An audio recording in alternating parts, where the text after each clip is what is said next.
Hello my dear students, ಹೇಗಿದ್ದೀರಾ ಎಲ್ಲರೂ? Welcome to Pallavi tutorials. ಮಕ್ಕಳೇ, ಇನ್ನೇನು ಸೆಕೆಂಡ್ PUC ಆ್ಯನುವಲ್ ಎಕ್ಸಾಮ್ ವಾರ್ಷಿಕ ಪರೀಕ್ಷೆಗೆ ಕೆಲವು ದಿನಗಳು ಉಳಿದಿದೆ. ಸೊ ಎಲ್ಲರೂ ಕೂಡ ನೀವು ವರ್ಕನ್ನು ಮಾಡ್ತಾ ಇರ್ತೀರಿ, ಓದ್ತಾ ಇರ್ತೀರಿ, ಸ್ಟಡಿ ಮಾಡ್ತಾ ಇರ್ತೀರಿ. ನಿಮಗೆ ಓದ್ಕೊಳ್ಳೋದಕ್ಕೆ ಈಸಿ ಆಗಲಿ ಅಥವಾ ಓದ್ಕೊಳ್ಳೋದು ಹೇಗೆ, ಯಾವ ರೀತಿಯಾಗಿ ಓದ್ಕೊಳ್ಬೇಕು, ಯಾವ ರೀತಿಯಾಗಿ ಪ್ರಶ್ನೆಗಳು ಬರಬಹುದು ಎಕ್ಸಾಮಿಗೆ ಅನ್ನುವ ಕಾರಣಕ್ಕೆ ಬೋರ್ಡ್ ಅವರು, ಇಲಾಖೆಯವರು, ಕರ್ನಾಟಕ ಶಾಲಾ ಪರೀಕ್ಷೆ ಮತ್ತು ಮೌಲ್ಯ ನಿರ್ಣಯ ಮಂಡಳಿ ಇವರೇನು ಮಾಡಿದ್ದಾರೆ ಅಂತ ಹೇಳಿದ್ರೆ, PUC ಮಕ್ಕಳಿಗೆ ಪ್ರತಿಯೊಂದು ವಿಷಯಕ್ಕೆ ಸಂಬಂಧಪಟ್ಟ ಹಾಗೆ, ಅಂದರೆ ಕನ್ನಡಕ್ಕೆ 3 ಮಾದರಿ ಪ್ರಶ್ನೆ ಪತ್ರಿಕೆ, ಇಂಗ್ಲಿಷಿಗೆ 3 ಮಾದರಿ ಪ್ರಶ್ನೆ ಪತ್ರಿಕೆ, ಅಕೌಂಟೆನ್ಸಿಗೆ 3, ಬಿಸ್ನೆಸ್ ಸ್ಟಡೀಸಿಗೆ 3, ಹಿಸ್ಟ್ರಿಗೆ 3, ಎಕನಾಮಿಕ್ಸ್ಗೆ 3, ಇದೇ ರೀತಿಯಾಗಿ ಆರ್ಟ್ಸು, ಕಾಮರ್ಸು, ಸೈನ್ಸಿಗೆ ಸಂಬಂಧಪಟ್ಟ ಪ್ರತಿ ಸಬ್ಜೆಕ್ಟುಗಳಿಗೂ ಕೂಡ 3 ಮಾದರಿ ಪ್ರಶ್ನೆ ಪತ್ರಿಕೆಗಳನ್ನು ಬಿಡುಗಡೆ ಮಾಡಿರ್ತಾರೆ. ಈ ಮಾದರಿ ಪ್ರಶ್ನೆ ಪತ್ರಿಕೆಗಳು ಏನಿದೆ, ಒಂದಕ್ಕೊಂದು ಸಂಬಂಧ ಇಲ್ಲ. ಕೆಲವೊಂದು ಪ್ರಶ್ನೆಗಳು ಅದೇ ರೀತಿಯಾಗಿ ಸಂಬಂಧ ಇರೋ ರೀತಿ ಬಂದಿದೆ, ಆದರೆ ಕೆಲವೊಂದು ಪ್ರಶ್ನೆಗಳು ಸಂಬಂಧ ಇಲ್ಲ. ಅಂದರೆ ಒಂದು ಪಾಠದಲ್ಲಿ 4 ಅಂಕದ ಪ್ರಶ್ನೆ ಬಂದರೆ ಅದೇ ಪಾಠದಲ್ಲಿ ಇನ್ನೊಂದು ಪತ್ರಿಕೆಯಲ್ಲಿ 2 ಅಂಕ ಬಂದಿರುವಂಥದ್ದು, 3 ಅಂಕ ಬಂದಿರುವಂಥದ್ದು, ಈ ರೀತಿಯಾಗಿದೆ. ಹೀಗಿರುವಾಗ ಯಾವ ರೀತಿಯಾಗಿ ಓದ್ಕೊಳ್ಬೇಕು ಅನ್ನುವಂತಹ ಕನ್ಫ್ಯೂಷನಲ್ಲಿ ನೀವಿರ್ತೀರಿ. ಸೊ ಪಾಸ್ ಆಗಲಿಕ್ಕೂ ಕೂಡ ಕಷ್ಟಪಡ್ತಾ ಇರುವಂತಹ ವಿದ್ಯಾರ್ಥಿಗಳಾಗಿರಬಹುದು ಅಥವಾ ಉತ್ತಮ ಅಂಕಗಳನ್ನ ನಾವು ತೆಗೆದುಕೊಳ್ಬೇಕು ಅನ್ನುವಂತಹ ವಿದ್ಯಾರ್ಥಿಗಳಾಗಿರಬಹುದು. ನಿಮ್ಮಿಬ್ಬರಿಗೂ ಕೂಡ ನಾನು ಹೇಳೋದೇನು ಅಂತ ಹೇಳಿದ್ರೆ, ಇಲಾಖೆಯವರು ಬಿಟ್ಟಿರುವಂತಹ 3 ಮಾದರಿ ಪ್ರಶ್ನೆ ಪತ್ರಿಕೆಗಳಿಗೂ ಕೂಡ ನೀವು ರೆಡಿ ಆಗಲೇಬೇಕು. ಇದು ಇಂಪಾರ್ಟೆಂಟೇ ಆಗಿರುತ್ತೆ. ಹಾಗಾಗಿ ಇದಿಷ್ಟು ಕೂಡ ಇಂಪಾರ್ಟೆಂಟು.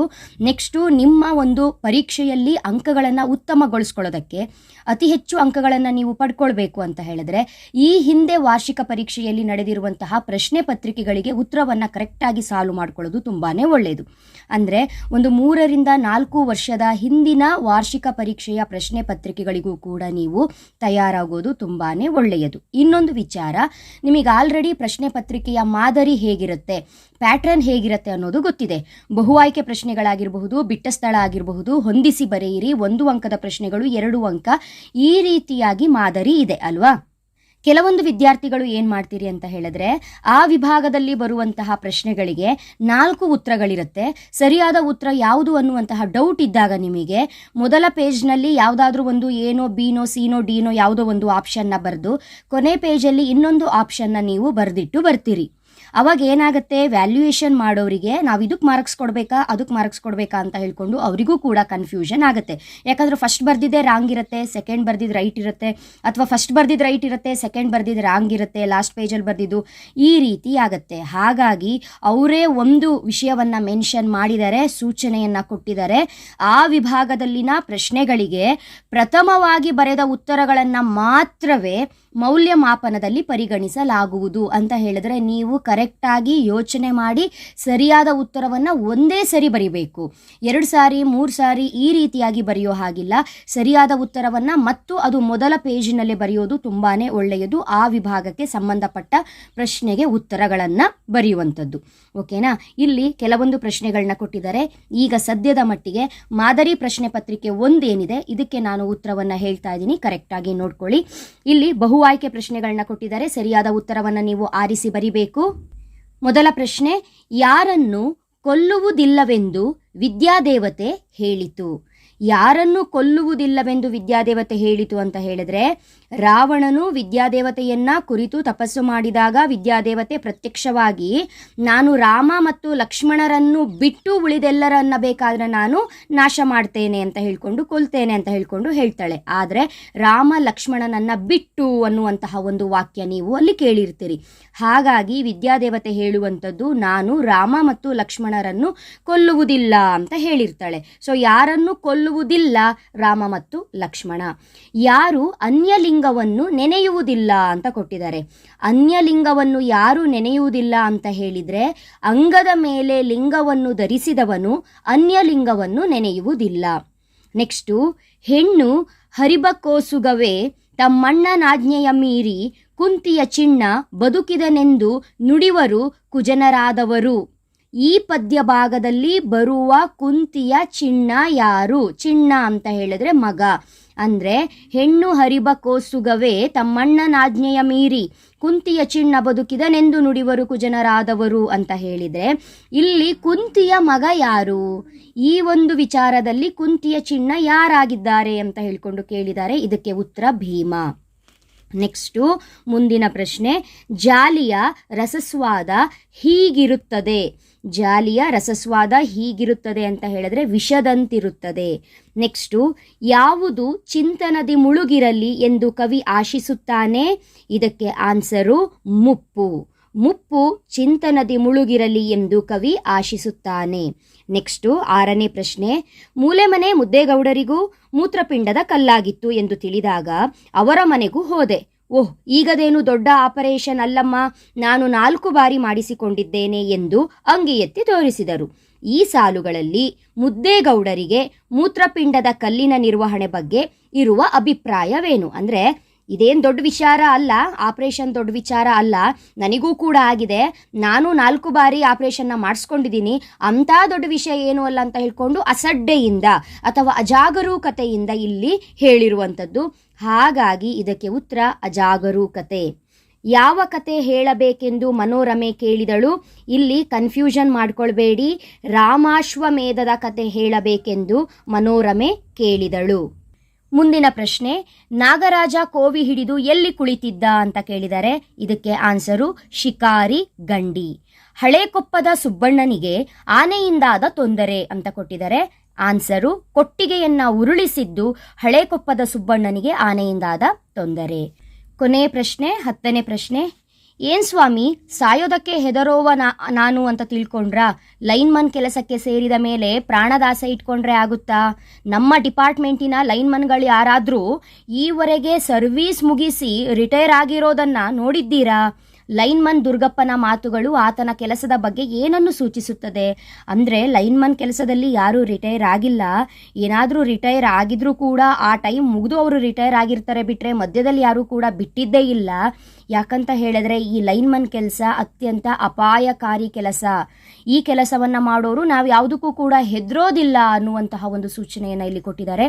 ಹಾಗಾಗಿ ಇದಕ್ಕೆ ಲೈನ್ಮನ್ ಕೆಲಸ ಏನು ಸೂಚಿಸುತ್ತೆ ಅಂತ ಹೇಳಿದ್ರೆ ಅಪಾಯಕಾರಿ ಕೆಲಸ ಅನ್ನೋದನ್ನ ಸೂಚಿಸುತ್ತೆ. ನೆಕ್ಸ್ಟು ಬಿಟ್ಟ ಸ್ಥಳ ಪ್ರಶ್ನೆಗಳನ್ನ ಕೊಟ್ಟಿದ್ದಾರೆ. ಬ್ರಾಕೆಟಲ್ಲಿ ಒಂದಿಷ್ಟು ಆನ್ಸರ್ಗಳನ್ನ ಕೊಟ್ಟಿದ್ದಾರೆ. ಸರಿಯಾದ ಉತ್ತರವನ್ನು ಆರಿಸಿ ಆ ಬಿಟ್ಟ ಸ್ಥಳದಲ್ಲಿ ನೀವು ಬರಿಬೇಕು. ವಾಲ್ಪರೈ ಮಧ್ಯದಲ್ಲಿ ಡ್ಯಾಶ್ ತೋಟವಿದೆ, ಪುದುತೋಟಂ. ತಮ್ಮ ರಾಜ್ಯದಲ್ಲಿ ತಾವೇ ತಬ್ಬಲಿಗಳಾಗುತ್ತಿರುವವರು ಡ್ಯಾಶ್ ಕನ್ನಡಿಗರು. ನೆಕ್ಸ್ಟು ಮುಂದಿನ ಪ್ರಶ್ನೆ, ದಣಿಗಳು ಹೊಳೆಯ ಹೂಳೆತ್ತಲು ಡ್ಯಾಶ್ ಸೂಚಿಸಿದರು ಕುದುಪನಿಗೆ. ಕಲಾಂ ಅವರು ಡ್ಯಾಶ್ ವಿಶ್ವವಿದ್ಯಾನಿಲಯದಲ್ಲಿ ಸಂದರ್ಶಕ ಪ್ರೊಫೆಸರ್ ಆಗಿದ್ದರು ಅಣ್ಣಾಮಲೈ. ಬಾಯಿ ಚಪಲ ಡ್ಯಾಶ್ ಜಾಸ್ತಿ ಇರುತ್ತದೆ ಪೆನ್ಷನ್ ದಾರರಿಗೆ. ನೆಕ್ಸ್ಟು ಹೊಂದಿಸಿ ಬರೆಯಿರಿ ಪ್ರಶ್ನೆಯನ್ನು ಕೊಟ್ಟಿದ್ದಾರೆ. ಇದು ಡೈರೆಕ್ಟ್ ಆಗಿ ಪದ್ಯ ಭಾಗದ ಪ್ರಶ್ನೆಗಳಾಗಿರುತ್ತೆ. ಪದ್ಯದಲ್ಲಿ ಯಾವ್ಯಾವ ಪದ್ಯಗಳು ಬರುತ್ತೆ, ಯಾರ್ಯಾರು ಆ ಪದ್ಯಗಳನ್ನು ರಚಿಸಿದ್ದಾರೆ ಅಂದರೆ ಕವಿಗಳು ಯಾರು, ನೆಕ್ಸ್ಟು ಆ ಒಂದು ಪದ್ಯದ ಆಕರ ಗ್ರಂಥ ಯಾವುದು, ಅಥವಾ ಆ ಪದ್ಯವನ್ನು ಬರೆದಿರುವಂತಹ ಕವಿಗಳಿಗೆ ಅವರು ಹುಟ್ಟೂರಾಗಿರಬಹುದು ಅಥವಾ ಅವರಿಗೆ ಯಾವುದಾದ್ರೂ ಅಂಕಿತ ನಾಮ ಇದೆಯಾ, ಈ ರೀತಿಯಾಗಿ ಕೆಲವೊಂದು ವಿಚಾರಗಳನ್ನ ನೀವು ಓದ್ಕೊಂಡಿರಬೇಕಾಗತ್ತೆ. ಇಲ್ಲಿ ಕೀರ್ತನೆ ಅಂತ ಕೊಟ್ಟಿದ್ದಾರೆ, ಜಾಲಿಯ ಮರ ಒಂದು ಕೀರ್ತನೆಯಾಗಿರುತ್ತೆ. ಮುಂಬೈ ಜಾತಕ ಅಂತ ಕೊಟ್ಟಿದ್ದಾರೆ, ಇದಕ್ಕೆ ಉತ್ತರ ತೆರೆದ ದಾರಿ. KS ನಿಸಾರ್ ಅಹಮದ್ ಅಂತ ಇದೆ, ಶಿಲುಬೆ ಏರಿದ್ದಾನೆ. ಹತ್ತಿ ಚಿತ್ತ ಮತ್ತು ಅಂತ ಇದೆ, ಟಿ ಯಲ್ಲಪ್ಪ. ನಾನೆಂಬ ಮಾಯೆ ಅಂತ ಇದೆ, ಒಮ್ಮೆ ನಗುತ್ತೇವೆ.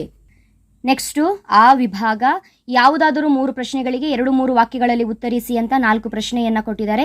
ಇಲ್ಲಿ ನಾನು ಯಾವ ಪದ್ಯದಿಂದ ಪ್ರಶ್ನೆಗಳು ಬಂದಿದೆ ಹಾಗೂ ಆ ಪದ್ಯದ ಹೆಸರನ್ನು ಬರೆದಿದ್ದೀನಿ, ನಿಮಗೆ ಓದ್ಕೊಳ್ಳೋದಕ್ಕೆ ಈಸಿ ಆಗಲಿ ಅಂತ. ಅದೇ ರೀತಿಯಾಗಿ ಮಾದರಿ ಪ್ರಶ್ನೆ ಪತ್ರಿಕೆ 2 ಕೊಡುವಾಗ ಕೂಡ ಇದೇ ಪಾಠದಿಂದ ಇದೇ ಪದ್ಯದಿಂದ ಬಂದಿದೆಯೋ ಅಥವಾ ಬಂದಿಲ್ವೋ ಅನ್ನೋದನ್ನು ನೆಕ್ಸ್ಟು 2ನೇ ಮಾದರಿ ಪ್ರಶ್ನೆ ಪತ್ರಿಕೆಯಲ್ಲಿ ನಾವು ನೋಡೋಣ. ಸದ್ಯಕ್ಕೆ ಪದ್ಯ 1 ಕದಡಿದ ಸಲಿಲಂ ತಿಳಿವಂದದೆ. ಈ ಒಂದು ಪದ್ಯ ಭಾಗದಲ್ಲಿ ರಾವಣನಿಗೆ ಸೀತೆಯ ಬಗ್ಗೆ ವೈರಾಗ್ಯ ಮೂಡಿದ ಸಂದರ್ಭವನ್ನು ವಿವರಿಸಿ ಅಂತ ಪ್ರಶ್ನೆಯನ್ನು ಕೇಳಿದ್ದಾರೆ. ಇದಕ್ಕೆ ಉತ್ತರವನ್ನು ಬರೆಯುವಾಗ, ಸೀತೆಯು ರಾವಣನ ಕಣ್ಣೆದುರಲ್ಲೇ ಮೂರ್ಛೆ ತಪ್ಪಿ ನೆಲಕ್ಕೆ ಬಿದ್ದಾಗ ರಾವಣನಿಗೆ ಸೀತೆಯಲ್ಲಿ ವೈರಾಗ್ಯ ಮೂಡಿತು. ಕದಡಿ ಹೋದ ನೀರು ತನಗೆ ತಾನೇ ತಿಳಿಯಾಗುವಂತೆ ರಾವಣನಿಗೆ ಸೀತೆಯ ಮೇಲಿನ ವ್ಯಾಮೋಹ ದೂರಾಗಿ ವೈರಾಗ್ಯ ಮೂಡಿತು. 2ನೇ ಪ್ರಶ್ನೆ, ಕೊಲಲಕ್ಷಮರೆಂದು ದ್ರೌಪದಿ ಯಾರನ್ನು ಕುರಿತು ಹೇಳಿದ್ದಾಳೆ? ನಕುಲ ಮತ್ತು ಸಹದೇವರನ್ನು ಕುರಿತು ಕೀಚಕನೆಂಬ ನಾಯಿಯನ್ನು ಕೊಲ್ಲಲು ಅಸಮರ್ಥರೆಂದು ದ್ರೌಪದಿ ಹೇಳಿದ್ದಾಳೆ. ಮುಂದಿನ ಪ್ರಶ್ನೆ, ಬೆಳಕು ಬೇಟೆಗಾರ ಹೇಗೆ ಬರುತ್ತಾನೆ? ಬೆಳಗು ಜಾವ ಪದ್ಯ 7. ಈ ಪದ್ಯದಿಂದ ಒಂದು ಪ್ರಶ್ನೆಯನ್ನು ಕೇಳಿದ್ದಾರೆ. ಇದಕ್ಕೆ ಉತ್ತರ, ಮೂಡಲದ ಕಣ್ಣು ತೆರೆದಾಗ ಕತ್ತಲೆ ಕಳೆದು ನಕ್ಷತ್ರಗಳು ಜಾರಿ ಆಕಾಶದ ಬಣ್ಣ ರಂಗೇರಿದಾಗ ಮನ್ಮಥ ಜೇನ್ನೊಣದ ಎದೆಗೆ ಹೂಬಾಣ ಹೂಡಿ ಬರುತ್ತಾನೆ. ಆಗ ಗುಡಿಗೋಪುರಕ್ಕೆ ಬಲೆ ಬೀಸಿದಂತೆ ಬೆಳಕು ಬೇಟೆಗಾರನ ಆಗಮನವಾಗುತ್ತದೆ. ನೆಕ್ಸ್ಟು ಪದ್ಯ 9 ಶಿಲುಬೆ ಏರಿದ್ದಾನೆ. ಶಿಲುಬೆಗೇರಿದ ಯೇಸುವಿನ ದೇಹ ಯಾರಿಗೆ ಏನನ್ನು ಅನ್ನುವಂತಿದೆ. ಶಿಲುಬೆಗೇರಿದ ಯೇಸುವಿನ ದೇಹ ತನ್ನನ್ನು ಶಿಲುಬೆಗೇರಿಸಿ ಬರಬ್ಬನ ವಕಾಲತ್ತು ವಹಿಸಿದವರಿಗೆ, ಎಡಕ್ಕೊಬ್ಬ ಬಲಕ್ಕೊಬ್ಬ ಕಳ್ಳರನ್ನು ತೂಗಿ ಸನ್ಮಾನಿಸಿದವರಿಗೆ, ಮನ್ನಿಸಲಿ ನಿಮ್ಮನ್ನು ಆ ದೇವರೇ ಅನ್ನುವಂತಿದೆ. ಇದೇ ರೀತಿಯಾಗಿ 2 ಅಂಕದ ಪ್ರಶ್ನೆಗಳನ್ನು ಗದ್ಯ ಭಾಗದಲ್ಲೂ ಕೂಡ ಕೇಳಿರ್ತಾರೆ. ಪಾಠ 1ರಿಂದ ಅನ್ಯ ಡಾಕ್ಟರುಗಳು ಬಸಲಿಂಗನ ಕಾಯಿಲೆ ಬಗ್ಗೆ ಏನೆಂದು ಪ್ರತಿಕ್ರಿಯಿಸಿದರು ಅಂತ ಹೇಳಿಕೊಂಡು ಮುಟ್ಟಿಸಿಕೊಂಡವನು, ಈ ಗದ್ಯ ಭಾಗದಿಂದ ಒಂದು ಪ್ರಶ್ನೆಯನ್ನು ಕೇಳಿದ್ದಾರೆ. ಅನ್ಯ ಡಾಕ್ಟರುಗಳು ಬಸಲಿಂಗನ ಕಾಯಿಲೆ ನೋಡಿ ಇದಕ್ಕೆ ಆಪರೇಷನ್ನೇ ಬೇಕಿಲ್ಲ, ಆ ಡಾಕ್ಟರ್ ತಿಮ್ಮಪ್ಪನಿಗೆ ಬುದ್ಧಿ ಇಲ್ಲ, ಅದಕ್ಕೆ ಆಪರೇಷನ್ ಮಾಡಿದ್ದಾರೆ ಎಂದು ಹೇಳಿದರು. ನೆಕ್ಸ್ಟು 2ನೇ ಪ್ರಶ್ನೆ, ತ್ರಿಭಾಷಾ ಸೂತ್ರದ ಬಳಕೆ ಹೇಗಿರಬೇಕು ಅಂತ ಕೇಳಿದರೆ, ಇದಕ್ಕೆ ಉತ್ತರವನ್ನು ಬರೆಯುವಾಗ ನೀವು ಕೇಂದ್ರ ಸರ್ಕಾರದ ಎಲ್ಲ ಸೂಚನೆಗಳು, ಎಲ್ಲ ಫಾರಂಗಳು, ಎಲ್ಲ ಬರವಣಿಗೆಯ ವ್ಯವಹಾರಗಳು ಕ್ರಮವಾಗಿ ಪ್ರಾದೇಶಿಕ ಭಾಷೆ ಹಿಂದಿ ಮತ್ತು ಇಂಗ್ಲಿಷ್ಗಳಲ್ಲಿರಬೇಕು, ಇದೇ ತ್ರಿಭಾಷಾ ಸೂತ್ರದ ಬಳಕೆ ಎಂದು ಹೇಳಲಾಗಿದೆ. ಇದೇ ರೀತಿಯಾಗಿ 2 ಅಂಕದ ಪ್ರಶ್ನೆಗಳು, ಕಲಾಂ ಅವರ ಬಂಡೆಗಳ ಬಸಿರಲ್ಲಿ ಕಂಡದ್ದೇನು, ಪಟ್ಟಣದ ಹೋಟೆಲಿನ ಕಟ್ಟಡ ಹೇಗಿದೆ. ಈಗೊಂದು ನಿಮಗೆ ಐಡಿಯಾ ಬಂತಲ್ಲ ಯಾವ ರೀತಿಯಾಗಿ ಉತ್ತರವನ್ನು ಬರೀಬೇಕು ಅಂತ ಹೇಳೋದು. ನೆಕ್ಸ್ಟು ಕೃಷ್ಣೇಗೌಡನ ಆನೆ ಏನು ದೀರ್ಘ ಗದ್ಯ ಇದೆ. ಈ ದೀರ್ಘ ಗದ್ಯ ತುಂಬಾ ಇಂಪಾರ್ಟೆಂಟ್ ಆಗಿರುತ್ತೆ. 25ರಿಂದ 30 ಅಂಕಗಳು ಈ ಒಂದು ಗದ್ಯ ಭಾಗದಲ್ಲಿ ಕವರ್ ಆಗೋದ್ರಿಂದ ದೀರ್ಘ ಗದ್ಯವನ್ನು ನೀವು ಕರೆಕ್ಟಾಗಿ ನೋಡ್ಕೊಳ್ಬೇಕು. ಅದರಲ್ಲಿ ಬರುವ ಸಂದರ್ಭ ಆಗಿರಬಹುದು ಅಥವಾ 2 ಅಂಕದ ಪ್ರಶ್ನೆಗಳು, 3 ಅಂಕದ ಪ್ರಶ್ನೆಗಳು, ಇದ್ರ ಜೊತೆಗೆ 1 ಅಂಕದ ಎಲ್ಲ ರೀತಿಯ ಬಹುಮುಖ್ಯ ಪ್ರಶ್ನೆಗಳನ್ನ ನೀವು ನೋಡ್ಕೊಂಡಿರಬೇಕು. ನೆಕ್ಸ್ಟು ಸಂದರ್ಭ ಸ್ವಾರಸ್ಯವನ್ನು ಕೂಡ ನೋಡ್ಕೊಳ್ಬೇಕು. ಪದ್ಯ ವಿಭಾಗದಲ್ಲಿ, ಗದ್ಯ ವಿಭಾಗದಲ್ಲಿ ದೀರ್ಘ ಗದ್ಯ, ಈ 3 ಕಡೆಯಿಂದ ಕೂಡ ಸಂದರ್ಭವನ್ನು ಕೇಳ್ತಾರೆ. ಅದೇ ರೀತಿಯಾಗಿ 2 ಪ್ರಶ್ನೆಗಳಿಗೆ 5-6 ವಾಕ್ಯಗಳಲ್ಲಿ ಉತ್ತರವನ್ನು ಬರೀರಿ ಅಂತ ಹೇಳಿಕೊಂಡು 4 ಅಂಕದ ಪ್ರಶ್ನೆಗಳನ್ನ ಕೇಳಿದರೆ, ಇದು ಕೂಡ ಕರೆಕ್ಟಾಗಿ ನೋಡ್ಕೊಳ್ಳಿ. ಎಲ್ರಿಗೂ ಕೂಡ ಪ್ರಶ್ನೆ ಪತ್ರಿಕೆ, ಮಾದರಿ ಪ್ರಶ್ನೆ ಪತ್ರಿಕೆ ಈಗಾಗಲೇ ನಿಮಗೆ ಸಿಕ್ಕಿರುತ್ತೆ. ಅದೇ ರೀತಿ ನೆಕ್ಸ್ಟು 5-6 ವಾಕ್ಯಗಳಲ್ಲಿ ಉತ್ತರಿಸಿ ಅಂತ ಹೇಳಿಕೊಂಡು ಪದ್ಯ, ಗದ್ಯ, ದೀರ್ಘ ಗದ್ಯ ಈ 3 ಕೂಡ ಕವರ್ ಮಾಡಿ ಪ್ರಶ್ನೆಗಳನ್ನ ಕೇಳಿರ್ತಾರೆ. ನಿಮಗೆ ಯಾವುದಾದ್ರೂ ಒಂದು ಪ್ರಶ್ನೆಗೆ 5-6 ವಾಕ್ಯಗಳಲ್ಲಿ ಉತ್ತರಿಸಿ ಅಂತ ಕೇಳಿದಾಗ 2 ಪ್ರಶ್ನೆಯನ್ನು ಕೊಟ್ಟಿರ್ತಾರೆ. ಅಲ್ಲಿ 2ರಲ್ಲಿ ಯಾವುದು ನಿಮಗೆ ಈಸಿ ಇರುತ್ತೆ ಅದನ್ನು ನೋಡಿಕೊಂಡು ಕರೆಕ್ಟಾಗಿ ನೀವು ಬರೀಬೇಕು. ಇಲ್ಲಿರುವಂತಹ ಪ್ರಶ್ನೆಗಳು ನಿಮ್ಮ ಎಕ್ಸಾಮ್ ಪರೀಕ್ಷಾ ದೃಷ್ಟಿಯಿಂದ ತುಂಬಾ ಇಂಪಾರ್ಟೆಂಟ್ ಆಗಿರುತ್ತೆ. ನೆಕ್ಸ್ಟು ಭಾಷಾಭ್ಯಾಸಕ್ಕೆ ಬಂದರೆ, ಬಹುಮುಖ್ಯ ಪ್ರಶ್ನೆಗಳು, ನೀವು ಕನ್ನಡದಲ್ಲಿ ಭಾಷಾಭ್ಯಾಸವನ್ನು ಕರೆಕ್ಟಾಗಿ ನೋಡ್ಕೊಳ್ಬೇಕು. ಉತ್ತಮ ಅಂಕಗಳನ್ನು ಇಲ್ಲೂ ಕೂಡ ಪಡ್ಕೊಳ್ಳೋದಕ್ಕೆ ನಿಮಗೆ ಅವಕಾಶ ಇದೆ. ಇಲ್ಲಿ ಕೆಳಗಿನ 2 ಶಬ್ದಗಳಿಗೆ ತದ್ಭವ ರೂಪ ಬರೆಯಿರಿ ಅಂತ ಇದೆ. ವೀರ, ಆಕಾಶ, ಮುಖ ಅಂತ ಇದೆ. ಸೊ ತದ್ಭವ ರೂಪಗಳನ್ನ ನೀವು ಬರೆಯುವಾಗ ಇದಕ್ಕೆ ಆನ್ಸರು ವೀರ ಭೀರ, ಆಕಾಶ ಆಗಸ, ಮುಖ ಮೊಗ ಅಂತ ಬರಿಬೇಕು. ನೆಕ್ಸ್ಟು 2ನೇ ಮೇನು, ಈ ಕೆಳಗಿನ 2 ಪದಗಳ ಗುಣವಾಚಕಗಳನ್ನು ಗುರುತಿಸಿ ಬರೆಯಿರಿ ಅಂತ ಇದೆ. ಹಾಸುಗಂಬಿ, ಶುದ್ಧ ನೀರು, ದೂರದೃಷ್ಟಿ ಅಂತ ಇದೆ. ಹಾಸುಗಂಬಿಯಲ್ಲಿ ಹಾಸು, ಶುದ್ಧ ನೀರುವಲ್ಲಿ ಶುದ್ಧ, ದೂರದೃಷ್ಟಿಯಲ್ಲಿ ದೂರ, ಇದನ್ನ ಬರಿಬೇಕಾಗುತ್ತೆ. ನೆಕ್ಸ್ಟು 47ನೇ ಪ್ರಶ್ನೆ, ಕೆಳಗಿನ 2 ಪದಗಳ ವಿಭಕ್ತಿಗಳನ್ನು ಹೆಸರಿಸಿ ಅಂತಿದೆ. ಗುರುವಿಗೆ, ಅಲ್ಲಿ ಗೆ ಆಗತ್ತೆ, ತಿಮ್ಮಪ್ಪನವರಲ್ಲಿ ಅಲ್ಲಿ ಆಗತ್ತೆ, ಕಟ್ಟಿಗೆಯ ಯಾ ಆಗತ್ತೆ. ಹಾಗಾಗಿ ಇದಕ್ಕೆ ಉತ್ತರವನ್ನು ಬರೆಯುವಾಗ ಗುರುವಿಗೆ ಗೆ ಚತುರ್ಥಿ, ತಿಮ್ಮಪ್ಪನವರಲ್ಲಿ ಅಲ್ಲಿ ಸಪ್ತಮಿ ಅಥವಾ ಇಲ್ಲಿ ಇದ್ರೂ ಕೂಡ ಸಪ್ತಮಿ ಆಗತ್ತೆ, ಕಟ್ಟಿಗೆಯ ಆಕಾರ ಬರುತ್ತೆ, ಷಷ್ಠಿ ವಿಭಕ್ತಿ ಆಗತ್ತೆ. ನೆಕ್ಸ್ಟು 48ನೇ ಪ್ರಶ್ನೆ, ಕೆಳಗಿನ 2 ಕ್ರಿಯಾಪದಗಳ ಕಾಲವನ್ನು ಬರೆಯಿರಿ ಅಂತಿದೆ. ಹೋದವು, ಓದಿದಳು, ನಲಿಯುತ್ತಾರೆ ಅಂತ ಇದೆ. ಇದಕ್ಕೆ ನೀವು ಹೋದವು ಭೂತಕಾಲ, ಓದಿದಳು ಭೂತಕಾಲ, ನಲಿಯುತ್ತಾರೆ ಇದು ವರ್ತಮಾನ ಕಾಲ ಆಗತ್ತೆ ಮಕ್ಕಳೇ. ಯಾಕಂತ ಹೇಳಿದ್ರೆ ನಲಿಯುತ್ತಾರೆ, ಉತ್ತ ಅನ್ನುವಂತಹ ಒಂದು ಸ್ವರ ಬಂದರೆ, ನಾವು ಹೇಳುವಂಥ ಯಾವುದಾದ್ರು ಒಂದು ಪದವನ್ನು ಉಚ್ಚಾರಣೆ ಮಾಡುವಾಗ ಉತ್ತ ಅನ್ನುವಂತಹ ಶಬ್ದ ಬಂದರೆ ಅದನ್ನು ವರ್ತಮಾನ ಕಾಲ ಅಂತ ನಾವು ಸೂಚಿಸಬೇಕಾಗತ್ತೆ. ಅನ್ನುವಂಥ ಒಂದು ಶಬ್ದ ಬಂದಾಗ ಅದನ್ನು ಭವಿಷ್ಯತ್ ಕಾಲ ಹೇಳಬೇಕಾಗತ್ತೆ.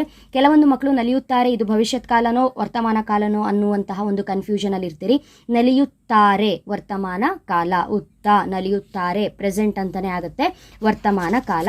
ನೆಕ್ಸ್ಟು ಈ ಕೆಳಗಿರುವಂತಹ ನುಡಿಗಟ್ಟುಗಳನ್ನು ನಿಮ್ಮ ಸ್ವಂತ ವಾಕ್ಯದಲ್ಲಿ ಬಳಸಿ ಅಂತ ಹೇಳ್ಕೊಂಡು ಕೈ ಒಡ್ಡು, ರೈಲು ಬಿಡು, ರಾಮಬಾಣ ಅಂತ 3 ಪದಗಳನ್ನ ಕೊಟ್ಟಿದ್ದಾರೆ. ಕೈಯೊಡ್ಡು ಸುಲಭವಾಗಿ ದೊರೆಯುವುದಕ್ಕೆ ಎಂದು ಕೈಯೊಡ್ಡಬಾರದು ಅಂತ ಒಂದು ಸ್ವಂತ ವಾಕ್ಯ ಬರೀಬಹುದು, ಅಥವಾ ನಿಮಗೆ ಗೊತ್ತಿರೋದನ್ನ ಬರೀರಿ.